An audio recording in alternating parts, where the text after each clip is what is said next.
వేదికను అలంకరించినటువంటి ఎన్ఎఫ్బి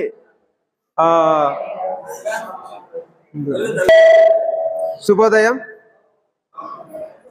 వేదికను అలంకరించినటువంటి పెద్దలకి మరియు ఇక్కడికి విచ్చేసినటువంటి సోదరి అందరికీ కూడా నా నమస్కారాలు. ఈరోజు లూయిస్ బ్రెయిలీ గారి జన్మదినోత్సవం సందర్భంగా 216వ జన్మదినోత్సవం సందర్భంగా మీరు ఏర్పాటు చేసినటువంటి ఈ కార్యక్రమానికి నన్ను ఆహ్వానించడం చాలా సంతోషము. దానికి మీ అందరికీ ధన్యవాదాలు తెలుపుకుంటున్నాను. మనము సర్వేంద్రియానం నయనం ప్రధానం అంటారు. అలాంటి బ్లైండ్ పీపుల్కి జీవితం అనేది కొంత ఇబ్బందికరంగా ఉంటుంది. దీన్ని మనము ప్రతి ఒక్కరము అర్థం చేసుకుంటే చాలా ధైర్యంతో మీరు మీ యొక్క లైఫ్ని ముందుకు తీసుకెళ్తున్నారు. మీ యొక్క ఈ దృఢ సంకల్పము, దృఢ నిశ్చయం ఏదైతే ఉందో చాలా అభినందించదగినటువంటి విషయము. మీకు సహాయ సహకారాలు అందిస్తున్నటువంటి మీ కుటుంబ సభ్యులు కావచ్చు, స్నేహితులు కావచ్చు, సొసైటీలో ఉన్నటువంటి దాలి జయ గుణం కలిగినటువంటి ప్రజలకు కావచ్చు, అందరికీ కూడా నేను ధన్యవాదాలు తెలుపుతున్నాను. ఎందుకంటే మనము ఒక పని చేసుకోవాలంటే కూడా మనకు చూపు అవసరం. అలాంటి చూపు లేకుండా ప్రతి అడుగు, ప్రతి నిమిషము కూడా జీవితంలో మనకి చాలా ఇబ్బంది కలిగజేసేటటువంటి విషయం. కానీ దేవుడు ఒక విధిలో మనకు కళ్ళు చూపు లేకుండా చేసినప్పటికీ మనకు అంతకు మించినటువంటి మనోనేత్రం అనేది ఇచ్చాడు. ఆ మనోనేత్రం ఏదైతే ఉందో అది అన్నిటికన్నా మించినటువంటి గొప్ప వరం. అది అందరికీ మీకు ఉంది. దానికి నేను దేవునికి కృతజ్ఞతలు తెలుపుతున్నాను. చేస్తున్నారు కొంతమంది. అలాంటి వారికి చూపు ఉండి కూడా ఏమీ ఉపయోగం లేదు. కానీ చూపు లేకపోయినా మన యొక్క జీవితాన్ని సొసైటీ కోసము వెచ్చించి కష్టపడి పనిచేసినటువంటి ఎందరో ప్రముఖులు ఉన్నారు. అలాంటి వారిలో మనకు లూయిస్ బ్రెయిలీ గారు ప్రథమంగా ఉంటారు. ఆయన యొక్క జీవితం ఏదైతే ఉందో మీకు మా అందరికీ, ప్రతి ఒక్కరికి కూడా, మనందరికీ కూడా ఒక ఆదర్శప్రాయమైనటువంటి వ్యక్తి. అలాంటి వ్యక్తి మనకు ఏ సందర్భంలో అయినా సరే, మామూలుగా ఏంటంటే చూపు లేని వాళ్ళని చూసి చూపు ఉన్న వాళ్ళు చిన్న చూపు చూడడం అనేది కరెక్ట్ కాదు. ఎందుకంటే ఏ సందర్భంలో అయినా సరే, ఎక్కడైనా సరే ఏదో ఒక ప్రమాదంలో చూపు పోయేటటువంటి అవకాశం అనేది ప్రతి ఒక్కరికి కూడా ఉంది. అలాగా పుట్టుకతోనే చూపు బాగా ఉన్న వాళ్ళు పుట్టుకతో చూపు లేని వాళ్ళని చూసి ఒక ఇంత జాలి చూపించినా, లేదంటే కనుక ఒక చిన్న చూపు చూసినా కూడా అలాంటి సందర్భం ఏదో ఒక సందర్భంలో రావచ్చు. కాబట్టి చూపు లేని వాళ్ళ పట్ల, చిన్న చూపు చూసే వాళ్ళకు దేవుడు మంచి బుద్ధినివ్వాలని చెప్పేసి నేను కోరుకుంటున్నాను. ప్రభుత్వం వారు దివ్యాంగులను రక్షించడం కోసము, వాళ్ళకు ఎదురయ్యేటటువంటి ఇబ్బందులను అధిగమించడం కోసము దివ్యాంగుల సంరక్షణ చట్టం అనేది చేయడం జరిగింది. అందులో సెక్షన్ 89 నుంచి 95 వరకు ఉన్నటువంటి సెక్షన్స్ లో దివ్యాంగులకు రక్షణ కల్పించాలి. అందుకు అవసరమైనటువంటి చర్యలు అనేది అధికార యంత్రాంగం తీసుకోవాలి. వారి పట్ల చిన్న చూపు చూసే వారిని, ఇబ్బందుల పాలు చేసే వాళ్ళని శిక్షించాలి అని చెప్పేసి చట్టంలో పేర్కొనడం జరిగింది. దానికి అనుగుణంగా మేము పోలీస్ శాఖ మరియు అధికార యంత్రాంగం కూడా పనిచేస్తుంది. మీకు ఎక్కడ ఎటువంటి ఇబ్బంది ఎదురైనా కూడా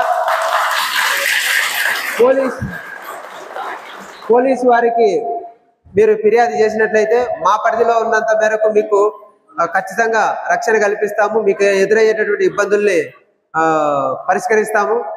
మనం రీసెంట్ గా వైట్ క్యాన్ డే అనేది కూడా మనం నిర్వహించాము.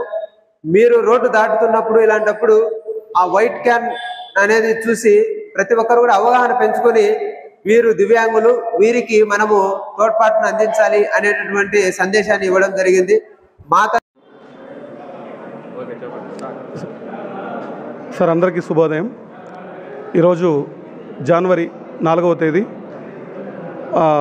శ్రీ లూయిస్ బ్రైలీ గారి 216వ జన్మదిన వేడుకలు చిత్తూరు మురకంబట్టి నందు అందుల ఆశాకరణమైనటువంటి ఆయనకి నివాళి మేము ఘనంగా స్వాగతం పలుకుతున్నాము.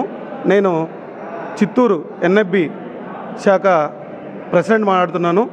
మా యొక్క ముఖ్యమైనటువంటి ఉద్దేశాలు, ఈ యొక్క national federation of the blind యొక్క ముఖ్యమైనటువంటి ఉద్దేశాలు ఏంటంటే అన్ఎంప్లాయీస్ కొరకు మేము పోరాడడం మా యొక్క ముఖ్య ఉద్దేశము.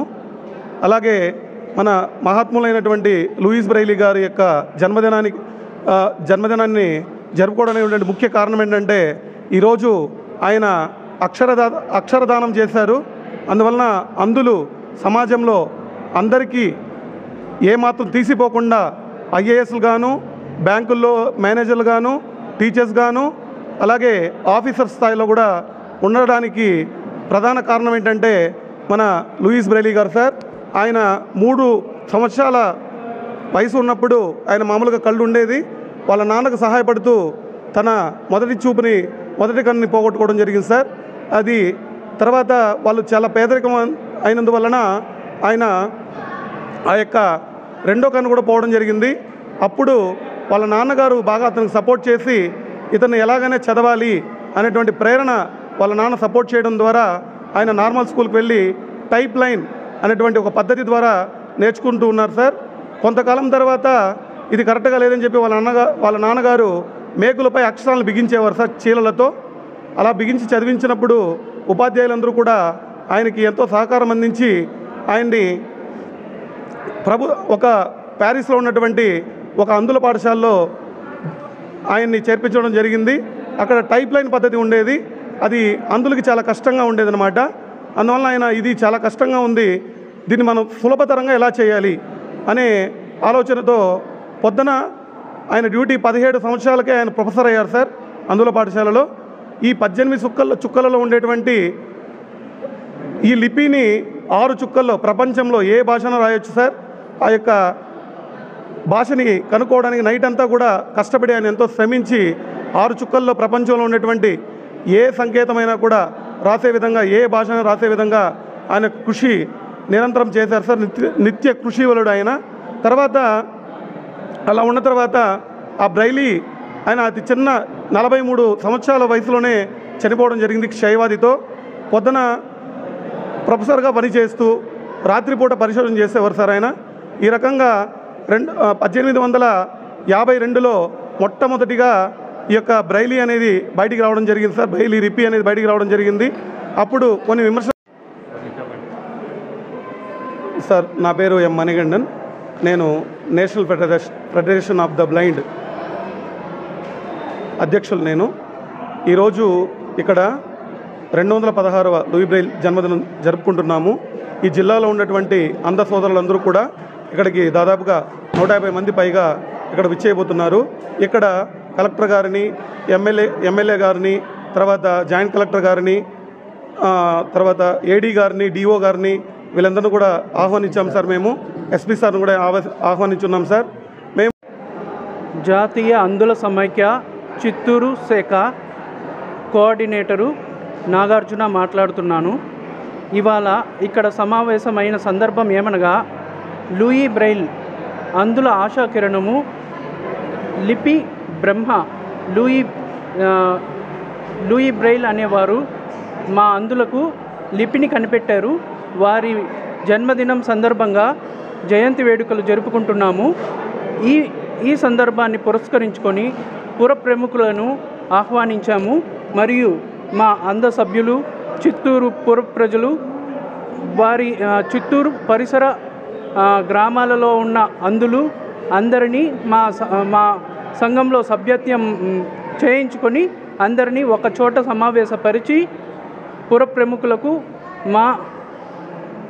మా గతిని, మా పరిస్థితిని తెలియచేసుకొని మాకు తోడ్పాటును, విశ్వాసాన్ని కలిగిస్తే మేము ఏం సాధించగలము, ఏం సాధించున్నాము అని ఖచ్చితంగా తెలియజేయడానికి, వారికి మాపై అవగాహన కల్పించడానికి ఈ సందర్భాన్ని ఉపయోగించుకొని ఈ జన్మదిన వేడుకలను జరుపుకుంటున్నాము. అందుల ఆశాజ్యోతి అయిన లూయి బ్రెయిల్ గారు జనవరి 4వ తేదీ అందుల ఆశాజ్యోతి అయిన లూయి బ్రెయిల్ గారి జన్మదిన వేడుకల్లో మనము వారి గురించి కొద్దిగా తెలుసుకుంటాము. వారు 6 చుక్కల లిపి కనిపెట్టారు. ప్రతి ఒక్కరికి అక్షర జ్ఞానం అనేది చాలా ముఖ్యము. వారు కనిపెట్టిన లిపి ద్వారానే అందులు అక్షర జ్ఞానాన్ని పొందగలిగారు. ఆ జ్ఞానంతోనే ప్రతి భాష ఆ లిపి ద్వారానే చదువుకోగలుగుతున్నాం. దానివల్లనే మాకు జ్ఞానం అనేది కలిగింది. ఆ జ్ఞానంతోనే ఉద్యోగాలు ఉద్యోగాలు సాధించి ఒక ఉన్నత స్థాయికి వచ్చిన ఉద్యోగస్తులము అందరూ చేరి జాతీయ అందుల సమాఖ్య ఏర్పరచుకున్నాము. దీని ద్వారా నిరుద్యోగ యువకులను మరియు 4 గోడల మధ్య అంధత్వం వల్ల మగ్గుతున్న చిన్నపిల్లలను వారిని ఆదరించి వారిని ప్రోత్సహించి వాళ్ళకి సమాజంలో మంచి సదుపాయాలు కల్పించాలని పురప్రముఖులని సమావేశపరిచి మేము అర్జీలు ఇవ్వబోతున్నాము. అది ఈరోజు సందర్భం.